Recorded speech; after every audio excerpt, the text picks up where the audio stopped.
Welcome back once again, everyone. Now that we have an understanding of the terminology of OSPF and when we use it and stuff like that, now we're going to configure single area OSPF. You may be saying, well, Laz, OSPF has 4+ billion areas that we can create. Sure. And in the real world, there'll be multiple areas. Okay. You're not going to have a global presence, all right, for your company, and you're just going to use one area. That doesn't happen, all right? But we're not, for right now, in volume 1, and you got to keep this in mind again, remember that this new CCNA 200-301, there's not 2 tests. There's 2 books, but it's 1 test. And in this volume 1, they just talk about single area. You can do multiple area, and you will do multiple area because one of the terminologies that you learned was area border routers. So we'll configure, more likely when volume 2 ever comes out, all right, multiple area OSPF, which is more realistic. And up to a certain point, I don't know if, because volume 2 is not out yet, if they're going to keep it within area border routers. They may just put in their route redistribution and do, a lot more things within multiple area OSPF. So we got to wait and see for that. I know that the reality is multiple area OSPF, but for this particular part, this first book, it's just single area OSPF. At this moment, the next lecture we'll do will be the DR designated router and backup designated router. But for this one is simple single area. And again, when we're configuring this and we're going through this, and I talk about it during the lab, remember, it has a process ID number, which is local to the router, and then we have the area. Now, since the single area means that all routers must be in the same area, all right? And you saw what it took to create those neighbor relationships in the previous lecture, right, the concepts. It's certain stages that it goes through. And one important one, hello. Make sure those hellos are the same with your neighbor, one router, another router, they're connected together. These 2 guys right here, they better have the same, right? 10 seconds, 10 seconds for the hello, 40 seconds for the dead, 40 seconds for the dead. You need to make sure that they're equal because it's part of the math, right, that it uses to say, hey, or the requirement that it uses to say, let's become neighbors and share our information, all right? So if you don't do that, it's not going to happen. But again, once you get in there, you start configuring, you will see. One of the things, I don't frown upon it, okay? I don't think there's a need for it. If you do a lab with 6 routers, that's fine. Anything above that, I mean, seriously, unless you're using multiple screens or you have a huge screen, all you're really going to do is confuse yourself. You can make a very complex lab, all right? Just, 3 routers, 4 routers, create multiple VLANs underneath. Do not overcomplicate things. Keep things simple and to the topic at hand. What is it that I'm trying to do? And this is how you do it. And if I do it another way, it will be wrong. Okay? And I haven't mentioned, I don't remember anyway, in EIGRP, because EIGRP can be configured 2 ways. The way that I will be teaching you to configure EIGRP, because it's not in volume 1, is going to be using the no auto summary command. No wildcard masking, no wildcard masking, no wildcard masking in EIGRP for the test. Real world, knock your socks off, okay? Do whatever the hell you want or whatever the standard operating procedure of that company is, all right? That's what you gotta think of. You're taking a test. So listen to it. Listen to what they tell you to do and read,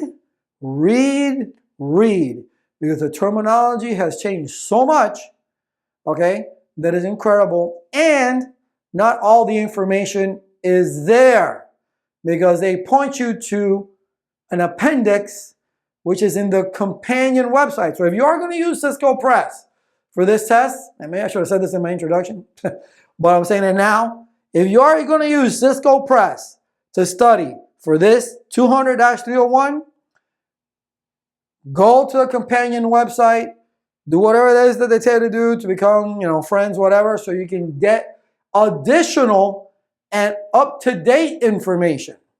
Okay? So if you're going to study this, make sure that you, read the tips, the exam topics, look at the little tables, see their commands, all these different things, and make sure, see what series of router they're using. Because, when let's say, as an example, I do IP/SLA on my 7200 series routers in EVNG. When I do IP/SLA there, it's not the same as what they have in now the current 200-125 in the routers that they're using. So look to see at the very beginning of the pages what routers are they using, so you can use the same routers and same switches, and definitely so you can get the right commands when you're doing OSPF, because there is additional commands that they have implemented for it, but it's OSPF. It's OSPF. Nothing really changes as far as OSPF in the configuration. It's just looking at other show or changing the hellos and things of that nature. Okay? So enough said. Let's get into the actual lab and configure this thing. See you inside. Alrighty, welcome everybody to configuring OSPF. Let's go ahead and make a little label on there so we understand what we're doing. OSPF config. All right. Now this is going to be a single area OSPF. Okay, we're just going to use the same area, so all the routers will be sharing the same routing table. All right, but you also got to remember that that's one of the requirements that that we need to have, that the neighbor routers, in order to make that neighbor relationship, one of them is being in the same area, right? Same subnet, all that good stuff, right? The link needs to be up. So we need to make sure. So in this particular scenario, we're just going to do area 0, okay, for all the routers. And it's pretty straightforward. One of the things that we need to make sure that obviously right now everything is down because it's red. Okay, we haven't put any IP addresses on the router or anything. And so you can consider this the down state if you want or what have you. But let's go ahead and configure. Before we do, you see a set of different IPs here. You see the 10.114, CIDR 30. That's going to be used for the physical links between router 1 and router 2. That will be the 10.114 network, which this will be 5, that will be 6. We'll then come over here and then do the 10.118, which this will be 9 and this will be 10. And this will be the 12 network, this will be 13, and this will be 14. But you also see LO, and then you see 11111 with a 32, which is called that's called a host address. All right, here you see 222 and 223, and the reason I put those IP addresses is because it's router 1, router 2, and router 3. No other reason. All right, it's just so you can, we know if we're doing loopback 1, that's coming from router 1, and that's what they're called, LO, loopback 2, and then loopback for router 3. Now, loopback addresses, don't think of it as the 127.0.0.1. That's a loopback address. That's how we test our TCP-IP stack. This is a loopback address that we can use for testing. We can use it to mimic a LAN. In the DR, once we get there, the DR and BDR, loopback does play also another role in the election process of that as well. But for now, we're just going to mimic that this would be another network. All right, this would be another network. Instead of plugging in PCs and all that good stuff, we'll just use loopback addresses for that. Now, these loopback addresses, obviously, you need to put it within the OSPF configuration. All right, so when configuring OSPF, the first thing you need to do is bring up area 0. Area 0 is the one that needs to be done first because it is the backbone area. Everybody else, area 1 to 4 billion, somehow needs to connect back to area 0. Now, this is a small, simple little network, okay? And I know what you might be thinking. Well, Laz, wow. So that means if somebody's in California and They want to communicate with Miami. We're using OSPF, and area zeros in Florida. We got to, somehow connect back. No. All right. Every county, every township, every state, however it is you're going to divide it up, will have its own area zero, and those area zeros will talk to each other and so forth, and we'll be networking like that. Okay, that's what I was hinting to in the concepts. All right, that there's no limitation in OSPF to the routers. What the hell does that mean? I can just put as many routers that I want in an area? No, of course not. Because then if let's say we have a branch or several branch offices throughout the United States of America, okay, from Key West, Florida to, Washington State, right? We have a branch, 2 or 3 branch offices with 20 different subnets in each. So are we going to have just one area zero for all those? That's a lot, all right? So we have to obviously analyze our company, analyze how we want to segment things out. That way the routers do not get burdened with so much traffic. A lot of things come into play, summarization, all these different things. But definitely there's just not one area zero and that's it.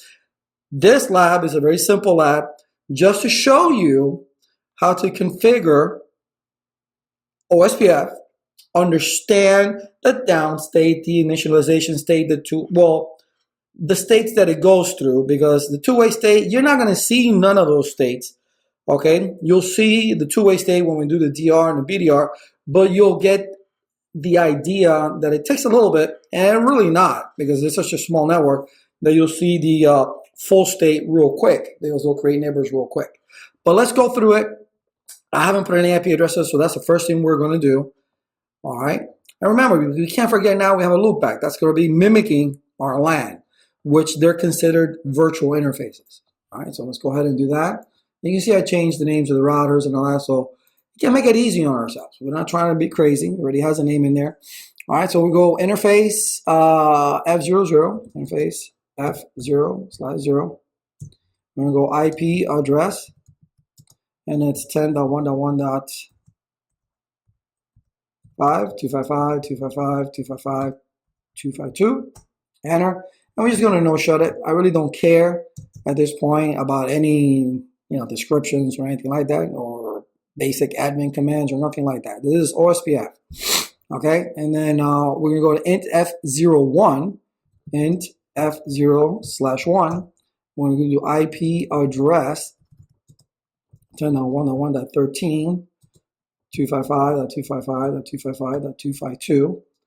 All right, and now we're going to do the loopback, int LO1. That's loopback 1. Do you have to start with 1? Is that a requirement? No, you can put whatever friggin' number you want there. Okay, I put loopback 1 because it's router 1. I put loopback 2 up there because it's router 2. That's the only reason. Okay. And then I'm going to go IP address. It's going to be 1.1.1.1, 255.255.255.255. Enter. All right, and you see I don't need to turn it on. It goes line protocol interface loopback change state to up. I don't have to turn it on. They're turned on automatically. Okay, so I put it in the 3 IP addresses, but we'll verify. Do WR. Verification is always something very important. Do not continue configuring until you verify what you've done to make sure it's correct, and then move forward. This is true in your certification, and this is definitely true in a real world scenario. So let's do the show protocols. There you go. So we can know our mask, and we can make sure. So we have our 3 addresses, the 10.1.1.5 with the CIDR 30, which is this one right here, right? The F00. The F01 is 10.1.1.13, which is right there. Okay, 30. And then we have the loopback 1, all right, and we have the 1.1.1.32. So we're good. We're good. And we just look at our routing table, just to look at it. Show IP route. All right, all you really see is the loopback, because physically, this guy's down, this guy's down. So they're not talking to each other. So it doesn't see anybody else but the virtual interface. Cool? All right. So let's go to router 2. All right, so let's do interface F01. Remember, I do it in this order, not that you have to, but I do it in this order because in my mind, I like to see green as I go along, and it just keeps me on point sometimes. I do get lost sometimes, like, where am I? All right, and this is 6, 255, 255, 255, 252. Then we do a no shut. Oh, awesome, okay. So that turned green. Interface F0/0. Enter, that's gonna be a 9. This is in the 8 network. Then the one on that 9, 255, 255, 255, 252. Oops, 252, there we go. And no shut. And then loopback. This is gonna be int LO2.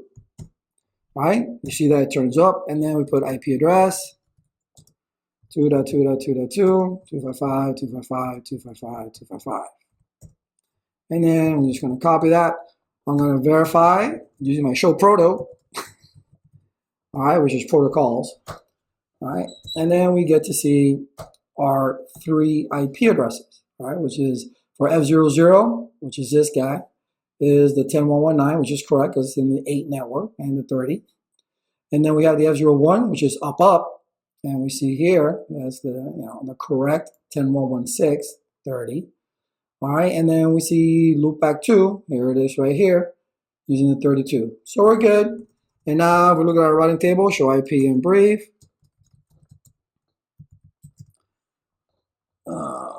Let's see here. We see our 10.119, our 10.116. That's interesting. Okay. Oh no, 10.119. Why is that up? Okay, it shouldn't be.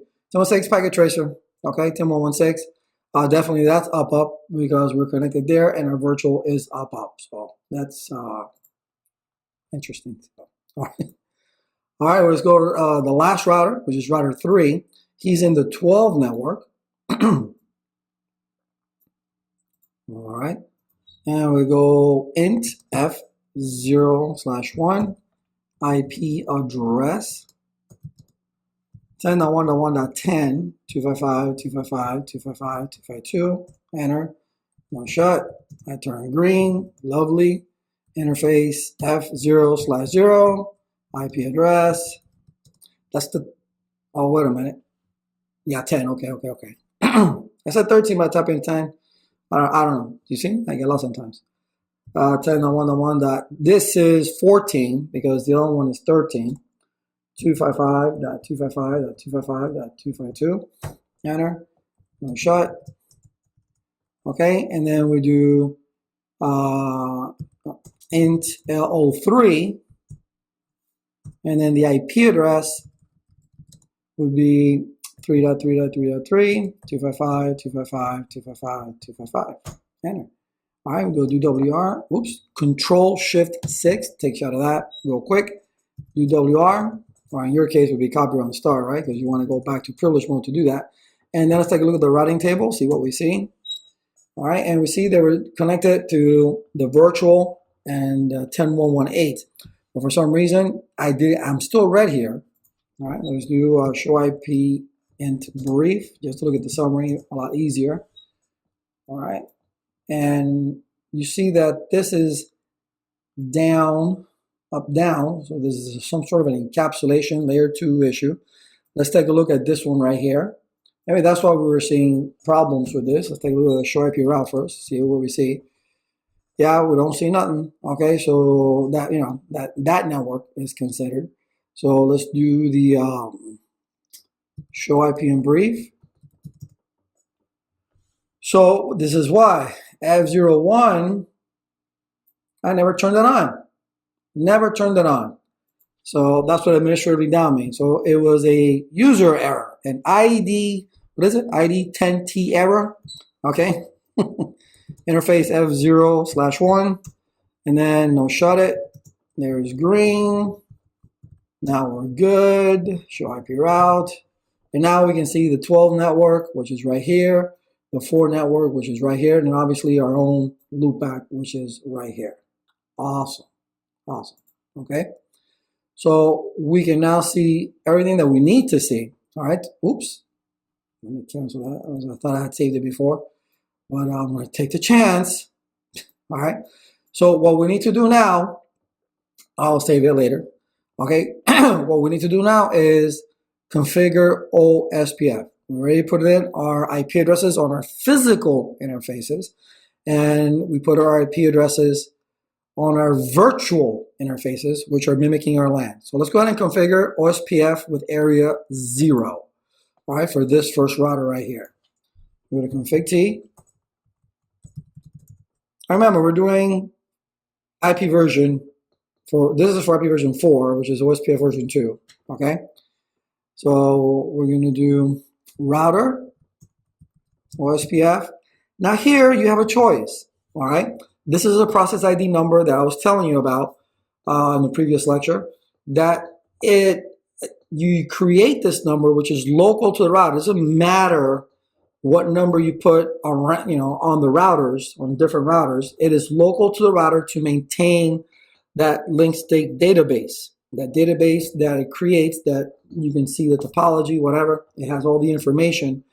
Okay, so it doesn't matter. The reason that you see it in a lot of labs, and you'll see it in mine and every other instructor out there, unless they want to get creative, they put in 1.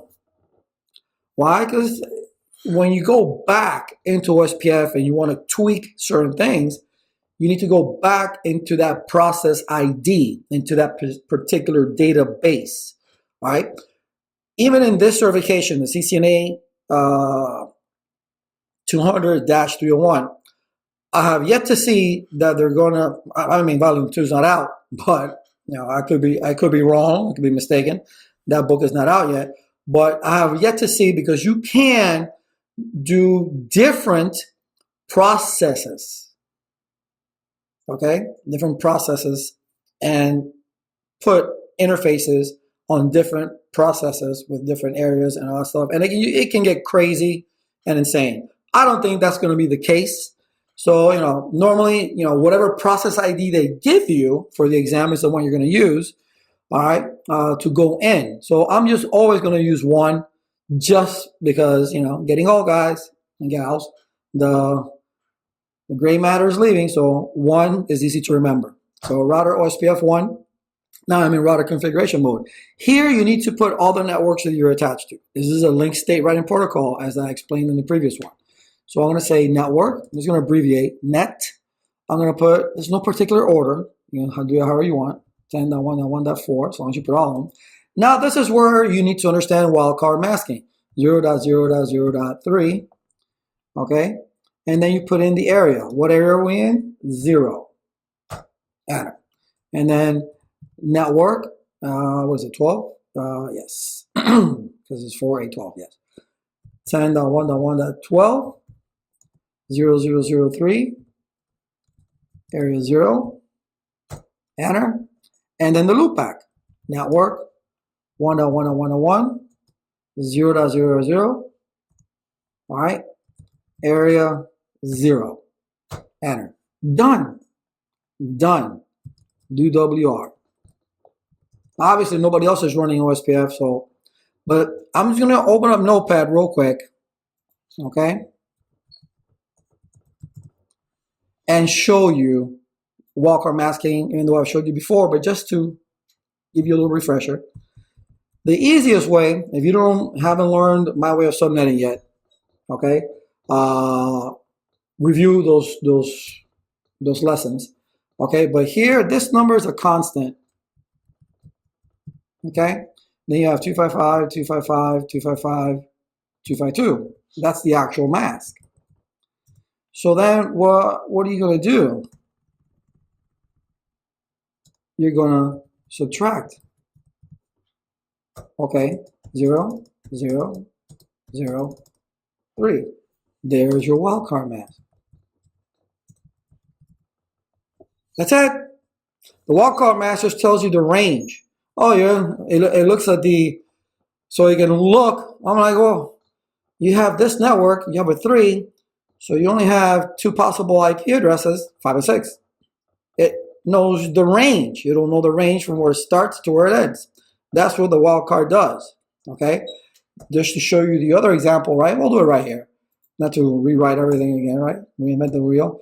That was for the loopback, wasn't it? Well, that's why I put all zeros. There you go. All right, do not kill yourself trying to do physics and high order bits and low order bits and subtract this from multiply that and the wavelength of the, no, there's no, none of that. Simple addition and multiplication. If you know how to play dominoes, you know how to do this, okay? That's all there's to that. All right, so we got the wildcard mask in there. We got OSPF configured, lovely. Already copied it, okay? Let's minimize this, let's not close it. Let's open router 2. Now here, well, I'm gonna do it the same way. I'm gonna just stick to a particular order because I don't want to confuse anyone. Okay, so we're gonna do router, OSPF 1. Remember, this is the process ID number that is local to the router to maintain that database. Okay, that's it. Or identify the database. And then we go network. I'll do the 10.1.1.4 first. 10.1.1.4 0003 area 0. Now I'm going to stop for a second or two. Remember, OSPF is going to take a little bit because every time I start typing, I thought I waited long enough, and then all of a sudden pops up, hey, I got a neighbor. Okay? All right. So I'm going to, there you go. You see? I was about to start typing. But you see, this is what you want to see. This is the full state, loading full. It went through, hey, we're in the same subnet, we're in the same area, we have the same hellos, all these requirements, and it went through all those, oh, the down state, the initialization state, hey, I'm talking to you.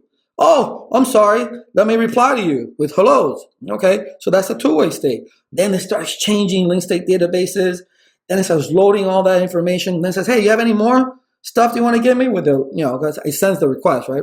Router 2 sends the request after they exchange that loading state. And then they go, no, right now I have no LSUs, which are link state updates, to give you. So, all right, so I know everything I need to know for the moment. So, full, this is what you want to see. This is what you want to see. All right, so we just did one network so far. I waited for that because I didn't want to get interrupted in my typing because we haven't done login synchronous, and then I want to get interrupted. So now we do the other network, which is 8, 10.1.1.8, 0003, area 0. And then obviously the one that I'm connected to doesn't have OSPF, so there's no full loading going to happen there. All right, and then the virtual net 2.2.2.2, 0000, area 0. Cool. So we got all the 3 networks there. Okay. And all righty. Do WR. So we're good there. And then let's do our last router, which is router 3. All right. Let's keep that right there. That will be useful for us. Config T. All right. So now you got no choice. All right. Because everything is on you know, you have OSPF on the other 2 routers. So every time you type in a network, you're going to get, hey. All right. So just wait a little bit, let it come up, because if not, it's going to interrupt your typing unless you type in login synchronous in your console. Line con 0, you put in login synchronous, then you don't have that issue. All right, so we're going to do router, OSPF 1, network, let's do, what is it, 8, 10.1.1.8. They put 5 in there? Sure did. 8.0.0.0.3, area 0. And let's just wait for it, because I hate it when I interrupt my typing.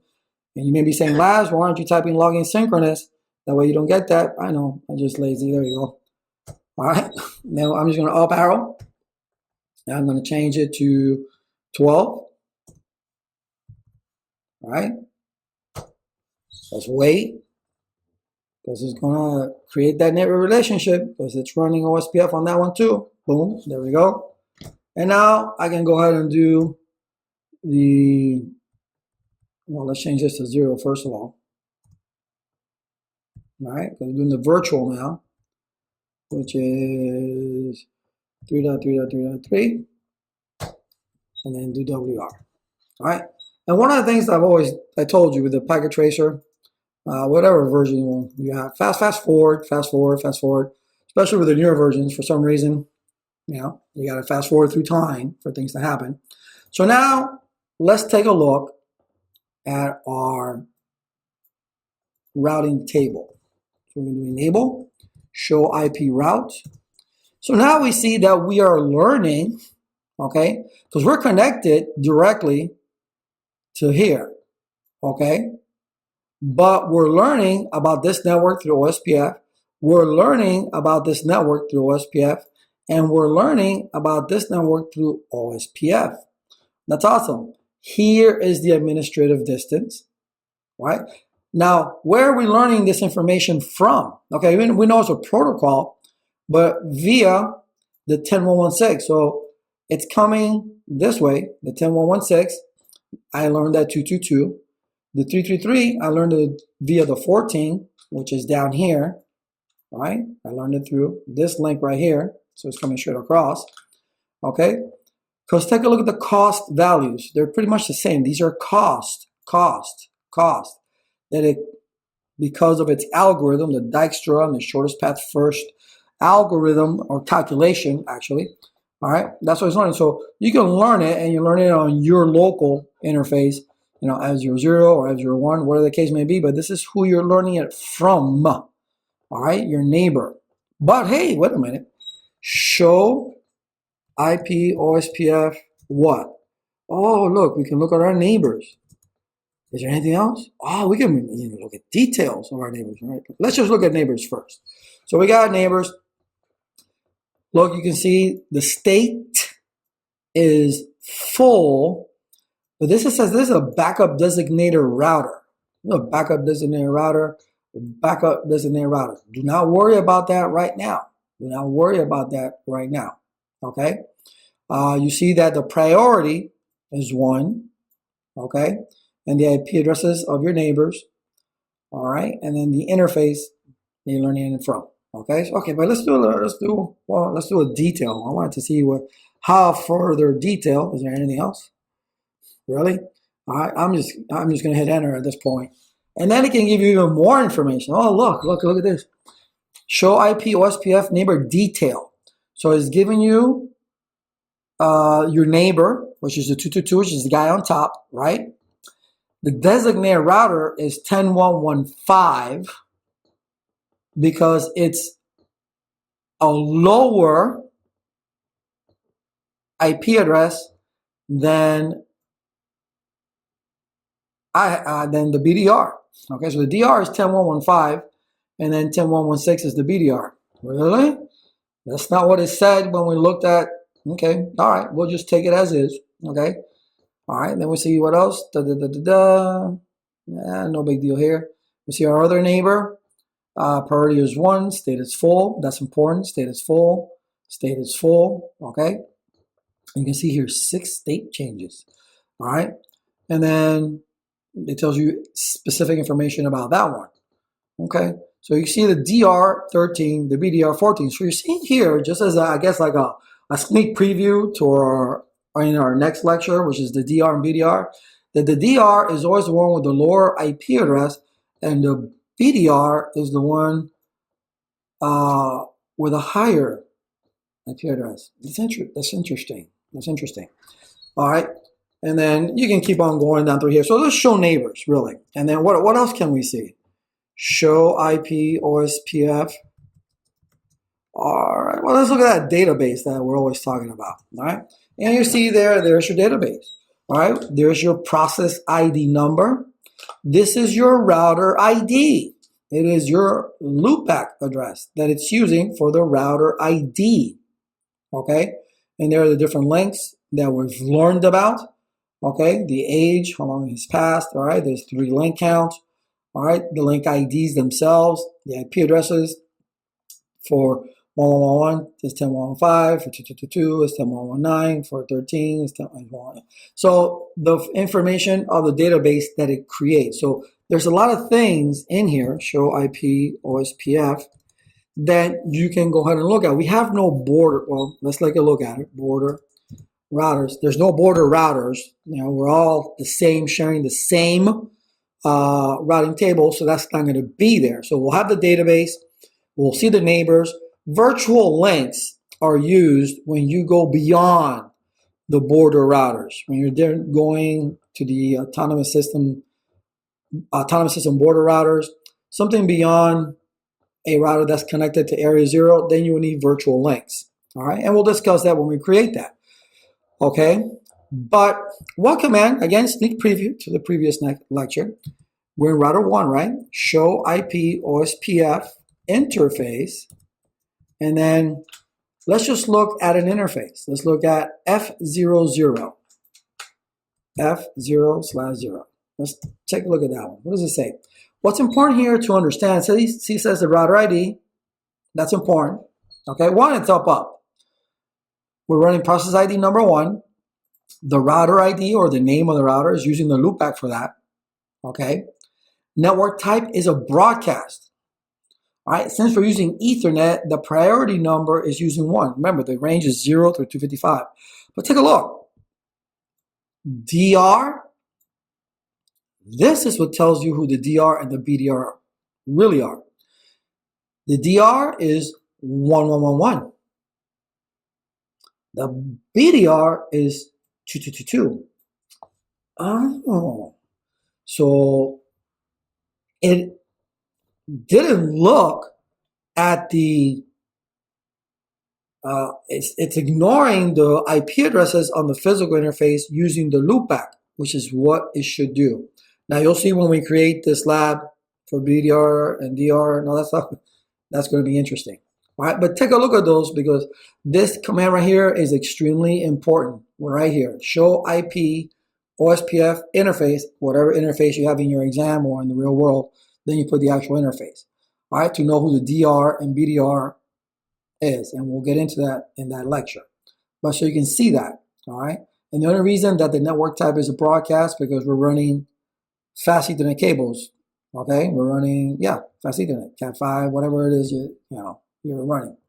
And then also important, the default hello and dead timers, right? This is one of the requirements that we talked about in the OSPF concept, that your neighbors, your directly connected neighbors. So what do I mean by that? That means this interface and this interface, that's a link.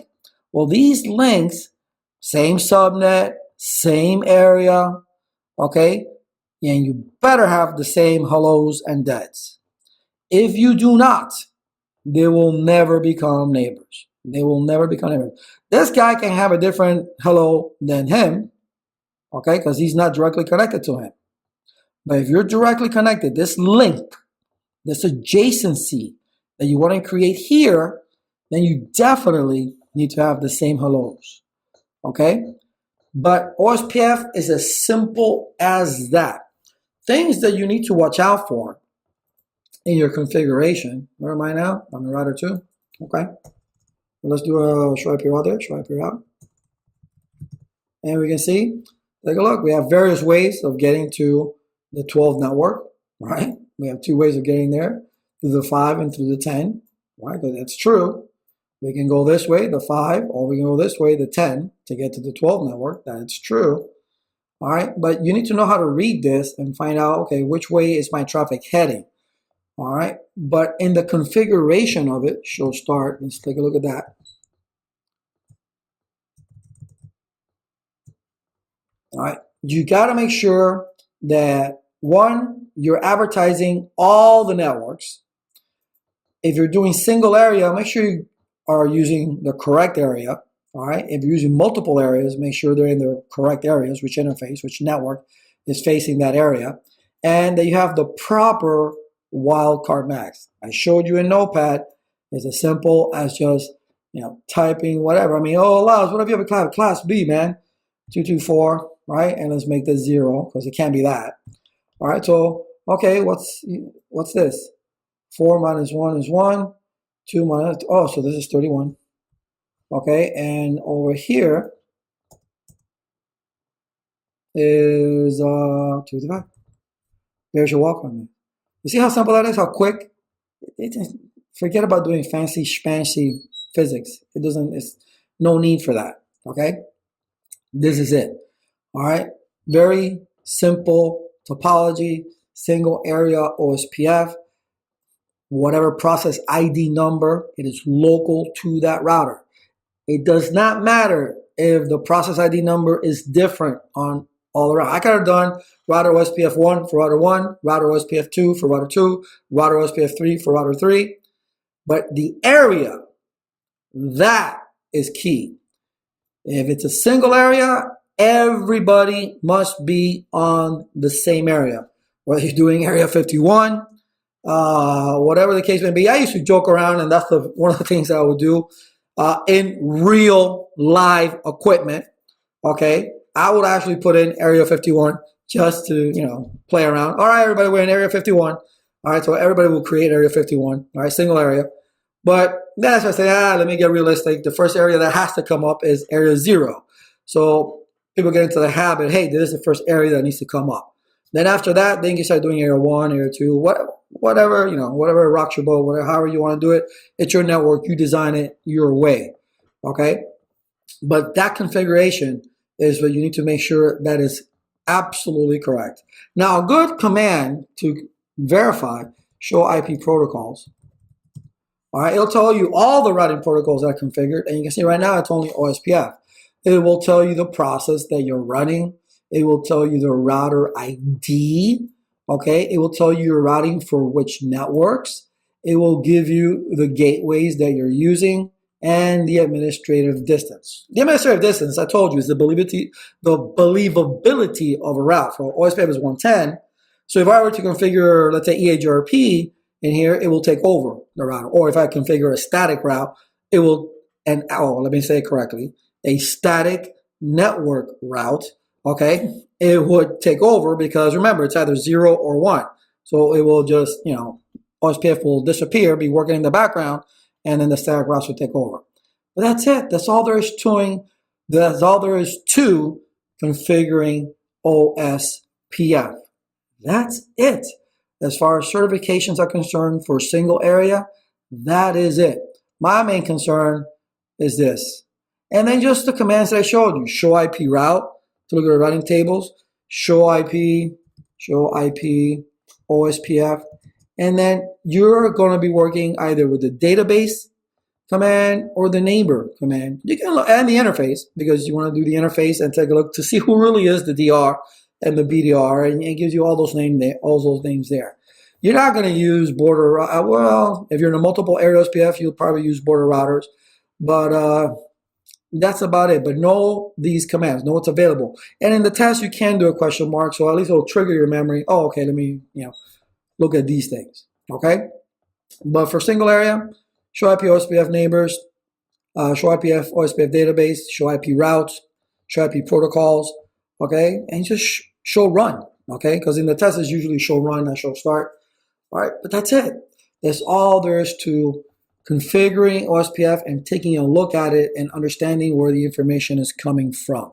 And also, very important that we talked about in the concept point, is the states that it goes through, all right? And you can see that it said it was full state, loading full. That means it went through the different ones. They were both down, sleeping. Router, one router slapped the other one. Wake up! I'm talking to you. Oh, okay. Hey, hello. And then, hey, yeah, let's get into a two-way state here so we can start exchanging our database information. Well, okay, so we start loading all the different database information, and then we send requests for updates. And if there's any updates, it'll send it to you. If there's no updates, you go to full loading. You see? That's it. That's all there's to that. Okay? So go through this lecture, mimic it, do it a million times until it becomes second nature to you. Understand it. Okay? Do it from scratch. Build it yourself. Do it from scratch. Okay? That way, you'll really get a good hold of it. I'll see you in the next one.